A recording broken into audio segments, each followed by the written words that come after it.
They chuckled when she lifted her glass.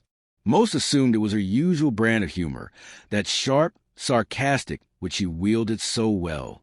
But I noticed something else, how her gaze softened when it landed on him. "This man," she said, glass tilted toward Michael, "is who I should have married. He's the only real father my child will ever have." Laughter died down awkwardly. No one turned to look at me, not a single glance. It was as if I'd vanished entirely.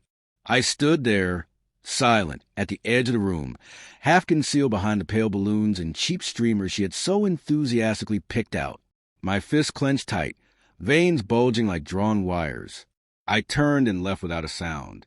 No one followed, not even her. That was the last moment I ever allowed myself to be unseen. We first crossed paths at 22, back in college. She was vibrant, radiant even, the kind of presence that filled every corner of a room with energy. I was her opposite, quiet, analytical. She called me her grounding force. We used to dream aloud, building a life together, maybe a little house near the sea. She wanted waves and salt air. I wanted warmth and a family. It's ironic how things end. She got her ocean. I kept the house. But more on that later. At first, Michael was just someone she mentioned in passing. A high school friend. She'd said, always cheerful, always hanging around just a bit too long. She swore they were just friends. I trusted her, because that's what love is, right?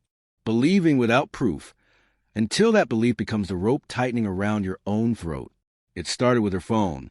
I didn't go looking, just a gut feeling. She laughed too much when his name popped up, left the room when he called. One night, I picked up her phone to check the time. She hadn't closed her messages. "He doesn't understand me the way you do. You'll always be the one. I wish this baby was yours." My ears rang. The world didn't explode. It just tilted, slightly, like the slow, deliberate twist of a knife under your skin. I didn't confront her. Not immediately. Pain is loud. Revenge? Revenge is a whisper. I began collecting. Every call, every message. I bought a burner phone, hid it in my sock drawer, synced her cloud behind her back, hired a private investigator, a former cop, the discreet kind. I placed a tracker under Michael's car, had their calls tapped. Within a week, I had photos of them at a motel. Within 2, I had credit card receipts. She still thought I knew nothing. I let her. That was my advantage. While she painted nursery walls, I mapped out her downfall. I shifted our savings into an untouchable account, updated my will, redirected the house mortgage to a trust fund in my name. She signed the documents, assuming it was just refinancing. She never read the fine print. She never needed to. Until now. The baby? Not mine. I confirmed that with a quiet visit to a DNA clinic she didn't know I went to. Not that it mattered to her. She had Michael now, or so she thought. At the baby's shower, tipsy on cheap champagne and fake affection, she toasted to her real love.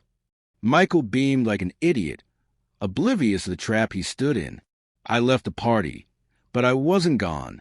That night, while they basked in their stolen bliss, I laid the final stones of my plan. 2 days later, everything unraveled. Michael was first. A package landed on his company board's desk. Hotel photos, timestamps, proof he was sleeping with a client's wife. The firm was conservative. Strict policies. He was fired before noon. Then it was her turn. I waited until the house was still, just her in the nursery, folding tiny clothes. I dropped the folder in front of her. Every message, every photo, the test results. She stared up at me, eyes wide with disbelief. "No," she breathed. "You can't do this."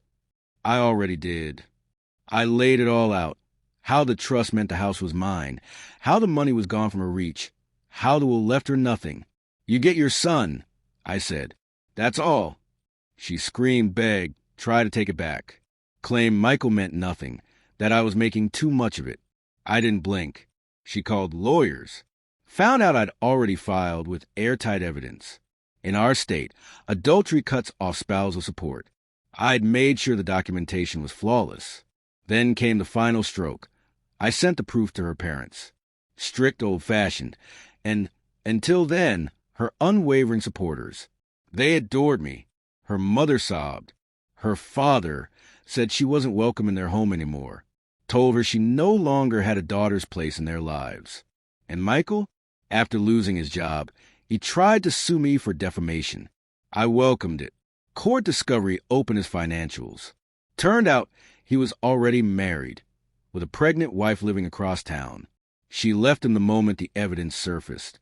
He's unemployed, alone, and as for the child, not mine, not my obligation. I walked away. No payments, no legal strings, just silence, just freedom. Today, I live by the ocean. Strange, isn't it? That coastal dream she never stopped talking about. I made it real. I kept the house, gutted it, rebuilt it from floor to ceiling, erased every trace of her. She showed up once, wrecked, hollow-eyed, guilt clinging to her like a tattered coat. She stood at the front door, hoping for something. I watched from the second floor. I never opened it. She lingered, then walked away. They say revenge is best served cold. They're wrong. It's best served in silence, with precision, with patience, and without a single witness.